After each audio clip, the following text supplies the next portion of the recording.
Hi, my name is Phil. I like talking about politics, and in this video I'd like to discuss whether housing is the policy area which really shows up the Tory stupidity. Other policies that they have can be explained away by greed or a lack of basic empathy, might show them to be psychotic rather than stupid. But their housing policy really is the definition of stupid. It costs them money, and it costs them power. But first, if you'd like to be notified of daily news and politics, please subscribe to the channel.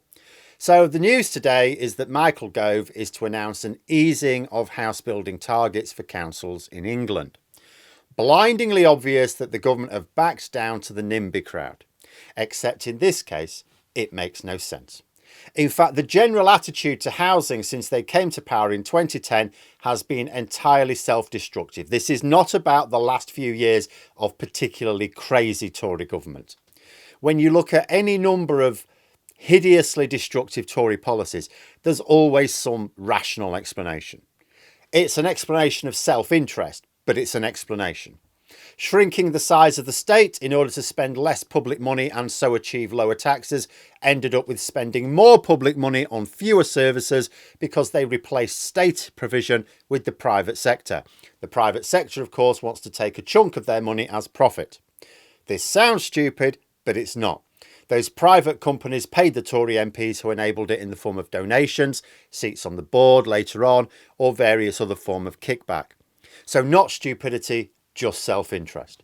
With Brexit, it was the fear of a split in the party that would let Labour in, which would of course stifle their ability to raid the public purse. Again, self-interest. In fact, go down the list of terrible policies which have so damaged people's standard of living that they're now certain to lose the next election. And you could be forgiven for thinking that they are all acts of stupidity. And on individual cases, some are, especially in the last few years. But broadly speaking, they all work in their interest. The way the Tories think, it's not in terms of maintaining power forever. It's raid the national assets when they're in power, accept that eventually they'll lose to Labour, wait for Labour to get complacent, which they always do, then come back to power and raid again. All works well for them, barring a few individual MPs who will lose their seats from time to time. But housing really is the stuff of stupidity. Homeowners are much more likely to vote Conservative than people who rent. Indeed, the Conservatives rely upon homeowners. Works like this. You're in your 20s, money's tight. You are less likely to vote Tory unless your parents are forking over truckloads of cash to you. You save up, get a mortgage.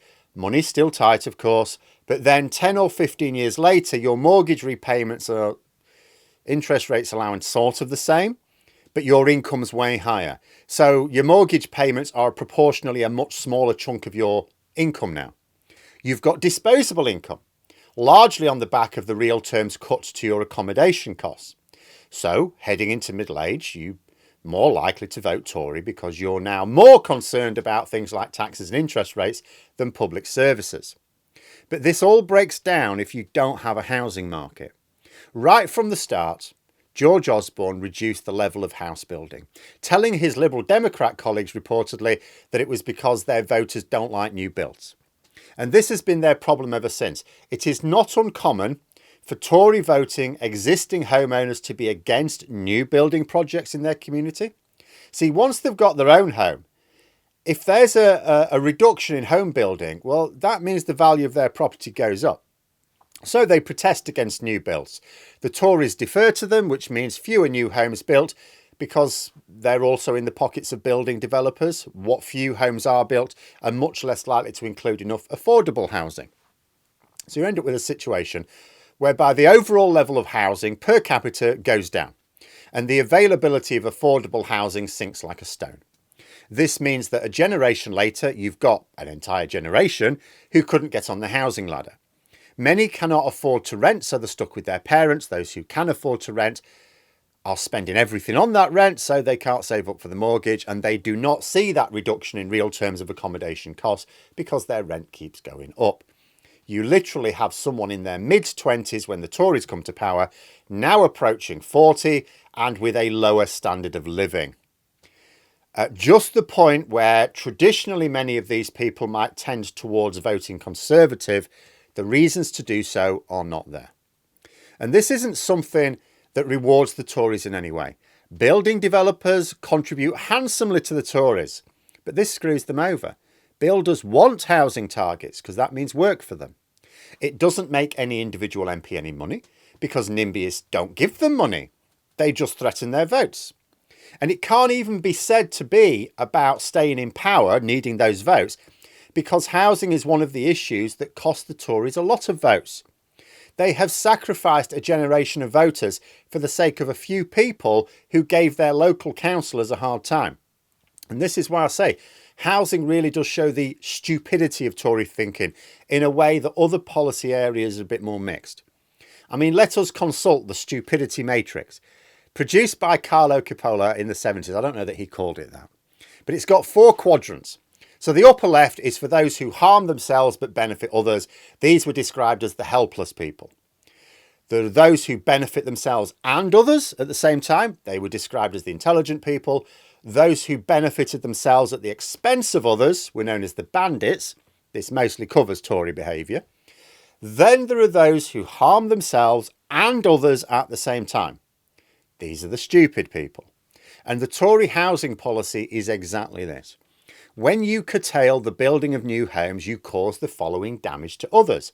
First, the lack of work for the construction industry reduces productivity and the need to hire workers. Second, that lack of work leads to a lack of money being made, which means fewer incomes being spent in the local economy and lower tax revenues. Third, you increase the costs of accommodation for people, meaning mental health problems, more difficulty starting a family, and even less money to spend boosting the economy. But the Tories also cause damage to themselves. First, that lack of work for the construction industry means that they have less reason to keep donating to Tory MPs. The lower incomes and profits means that tax revenues are lower and the welfare bills higher. That means you have to put up the rate of tax. This removes one of the main reasons for voting Tory. Third, because you're now depriving an entire generation of affordable housing, whether it be rent or mortgages, you remove the other reason for voting Tory and lose an entire generation of voters for the long term. Because this isn't something that sorts itself out.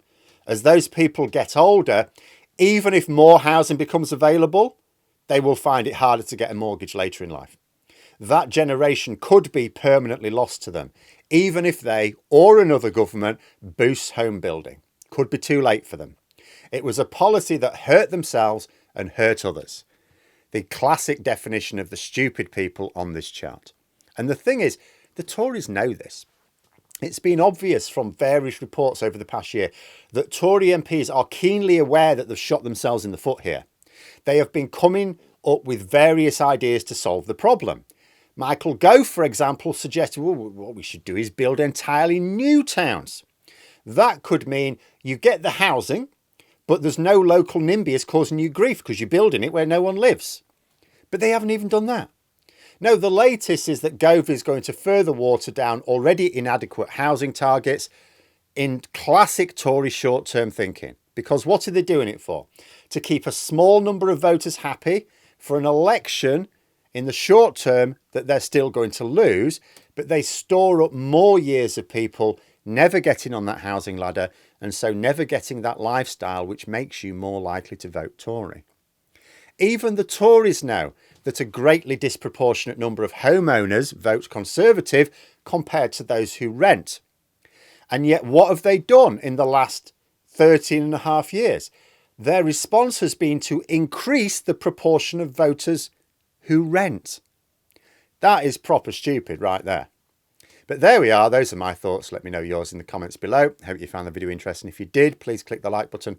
And if you'd like to support the channel further, the join button for memberships. And until next time, I'll see you later.